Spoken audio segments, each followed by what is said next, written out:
The death of the cinema star? London, 1925. The elegant facade of the Royal Regent Theatre gleamed under the spotlight. It was the premiere of The Secret of Shadows, a highly anticipated British film. A select group of guests filled the velvet seats.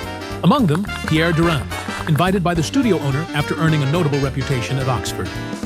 The leading actress, Margaret Wells, arrived radiant on the red carpet. Her beauty eclipsed the flashes of the cameras. Moments later, Vivian Drake, the supporting actress, appeared, smiling and greeting the journalists. The lights dimmed and the film began. After the final applause, the guests moved to the theater's foyer, adorned with golden chandeliers and velvet curtains, exuded the scent of flowers and champagne. Trays of canapes circulated discreetly. The air buzzed until a scream sliced through it like a blade. "Maggie is dead!"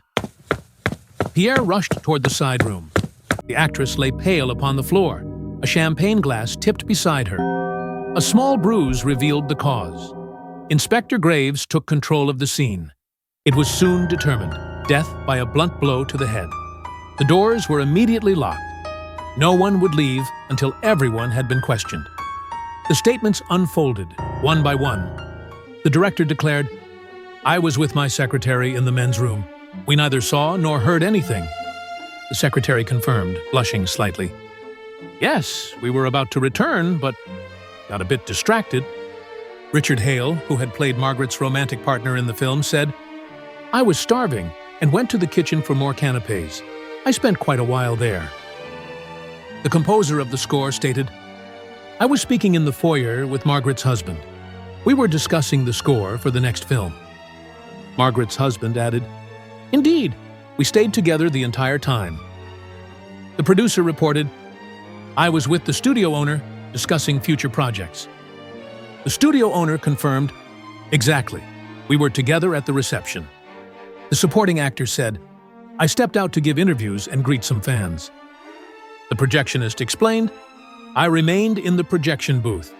I took the opportunity to review a book for my exam." Then, Vivian Drake, her voice steady, stated, "During the reception, I went to the ladies' room, washed my hands, and returned." Lastly, the theater attendant reported, "Before the reception, I placed a new package of paper towels in the ladies' room." There was something off in Vivian's account. As the questioning continued, he discreetly approached the theater attendant. "How many sheets are in each package of paper towels?" 150, monsieur. The packages are always sealed." Pierre whispered a request. Minutes later, the theater attendant returned, carrying a bundle of neatly removed paper towels and a waste bin. Without delay, Pierre asked everyone to gather. His calm voice cut through the murmur. The audience fell silent, as if witnessing the final act of a great play. "Ladies and gentlemen," Pierre began, "everyone here has an alibi, except one." His gaze rested upon Vivian Drake. "Madame Drake, you claimed you went to the restroom and washed your hands. But did you really?" He then addressed the theater attendant. "As you told us, monsieur, you prepared the ladies' room before the reception. Could you please repeat for everyone what that preparation entailed?" "I placed a new package of paper towels in the dispenser, sir." "And how many sheets does such a package contain?" "A sealed package contains 150 sheets, monsieur." "And you brought the things I asked you from the ladies' room here?" "Yes, monsieur. I brought them all." Pierre then turned to the guests and, with a theatrical gesture, began counting the sheets.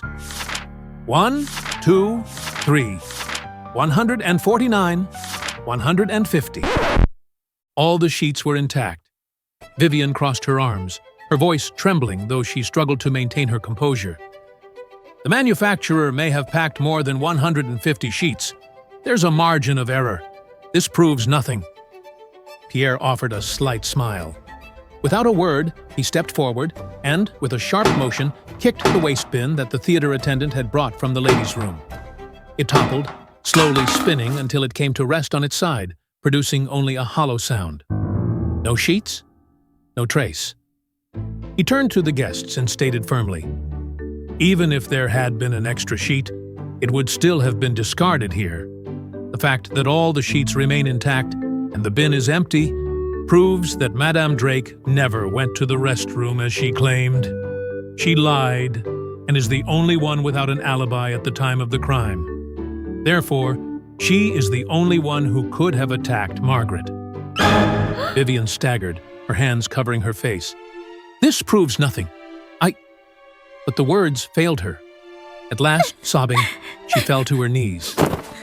I hated her, always in the spotlight. I would never be a star while she lived. We argued. I pushed her. She fell. The confession shattered the tense silence of the room. One shove, an impulsive act, a final act of envy. Inspector Graves gestured, and the guards approached, escorting the actress away. Relieved, he shook Pierre's hand.